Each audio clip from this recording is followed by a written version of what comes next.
YSM news. Dwaraka Tirumala జనవరి 20 అంగన్వాడీల సమ్మె 40 రోజులకు చేరిన దృష్ట్యా అంగన్వాడీల సమ్మెకు మద్దతుగా సిఐటియు సిపిఎం పార్టీ ద్వారకా తిరుమల అంబేద్కర్ సెంటర్ లో రాస్తారోకో నిర్వహించారు. ఈ సందర్భంగా సిఐటియు జిల్లా అధ్యక్షుడు ఆర్ లింగరాజు మాట్లాడుతూ రాష్ట్ర ప్రభుత్వం 1,00,000 మందికి పైగా ఉన్న ఎస్సీ, ఎస్టీ, బీసీ పేద మహిళల సమస్యల పట్ల మొండిగా ఉండడం దుర్మార్గమన్నారు. 40 రోజులుగా ఎంతో శాంతియుతంగా ఆందోళన చేస్తుంటే వారి సహనానికి ఓర్పుకి పరీక్ష పెట్టడం దుర్మార్గమన్నారు. గత 4 రోజులుగా విజయవాడలో 15 మంది అంగన్వాడీ రాష్ట్ర నాయకులు నిరవధిక నిరాహార దీక్ష చేస్తుంటే పట్టించుకునే తీరిక ముఖ్యమంత్రికి లేకపోవడం అవమానకరమన్నారు.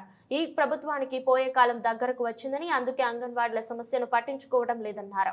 ప్రజల మద్దతు ఉద్యమాన్ని కొనసాగిస్తామన్నారు. వారి న్యాయమైన సమస్యల పరిష్కారం చేయకుంటే ఈ ప్రభుత్వానికి పతనం తప్పదన్నారు.